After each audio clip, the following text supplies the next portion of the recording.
Last one for Toycember. It's been good getting back to this format, but I will be honest, I'm looking forward to only doing one video a day again. But to wrap us up, I thought let's tackle a Transformer I've had for a bit now, and I've wanted to talk about, but again, my normal video format makes it take a little bit too long. And this one is special, despite appearances. Yeah, it's Beast Wars Snapper. It's just a basic Transformer from Beast Wars first year, but you know what? Give it a minute. It's special for a few reasons. Number one, I love turtles. Here's my favorite animal in Transformer form, and they very rarely make turtles, so we're going to enjoy it. But other reason I'll mention at the end. So as you can see, he is your standard Terrapin, done up in kind of like an olive green color with some orange highlights to emphasize the edge of the shell. Looks pretty good. I like, it gives it a little bit more of a natural feel to it. Now, keep in mind, these in the Beast Wars basic lines, at least in the early years, were auto transformers, meaning the complexity of them was not all that high. So like on the underside, you're going to see like, yeah, there's a lot of robot kibble there. You can see how things work.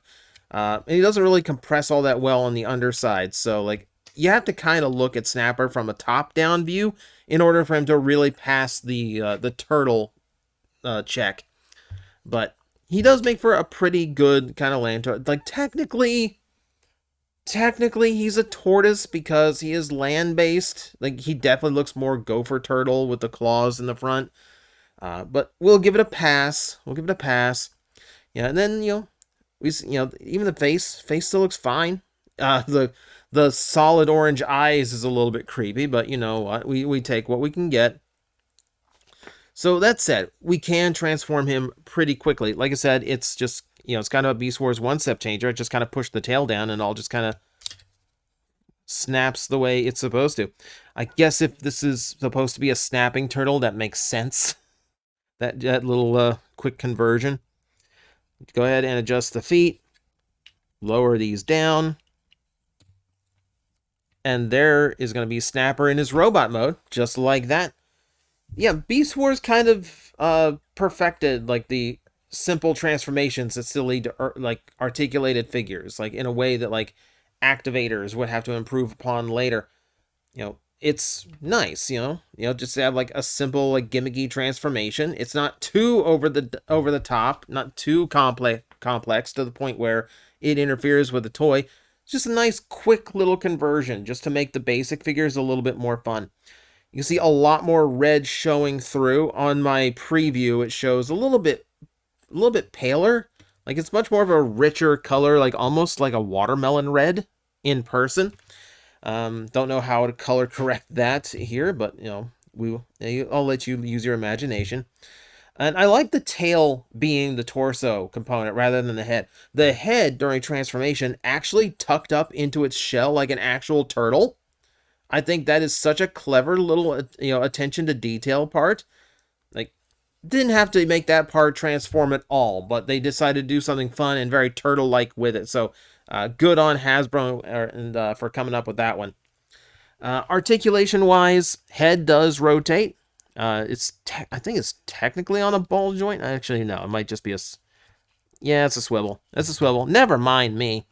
Ball joints are on the shoulders, where you have full range of articulation there, as well as on the elbows. The direction that the feet have to go in for the hands means he always has that kind of going on. The claw presenting pose, or I'm getting my nails done pose, one or the other. That's about all he can do with the hands. And then ball joints in the hips and the knees means you get all the range and rotation there that you would expect from such joints. Now, we need to arm him up, which means, like a lot of Beast Wars basics, it hides inside his leftover parts. So for him, you remove part of the shell, flip out the gun barrels, and that'll fit right on top of one of his flipper hands, just to give you a nice double-barreled blaster, technically triple-barreled from the looks of it. It makes for a nice little weapon. Puts the shell part of his design out there in the front, so you get that element thrown in.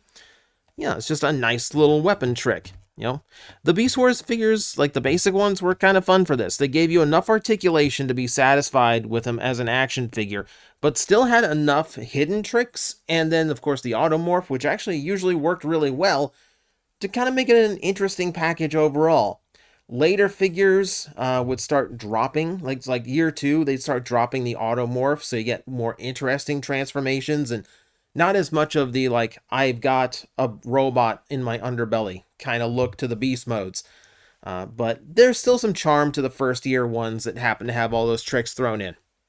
Now, what's special about the figure is that it's actually part of the Derek Wyatt collection. If you've seen in past videos, I do have a shelf full of stuff that was obtained from Blast from the Past Toys out in Burbank, because that was the shop that bought Derek's collection after he passed. And anything I've gotten from there, I have treated more like I'm taking care of it for Derek, rather than buying something and owning something Derek used to own. And Snapper is part of that shelf. So broke out a little bit of a special piece, not only because favorite animal, but also, with a little bit of Derek's memory in there. My friend Edgar helped me obtain this figure.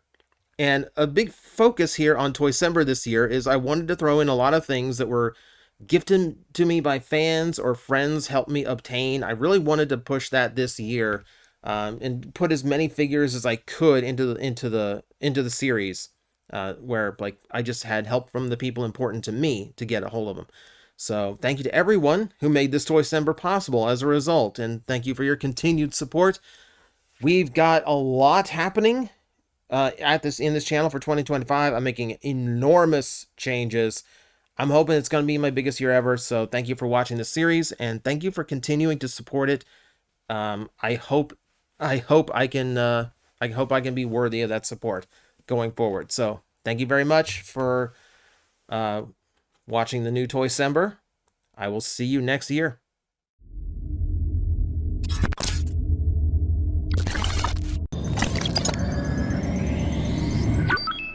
Analysis complete. Adapting translators to local language.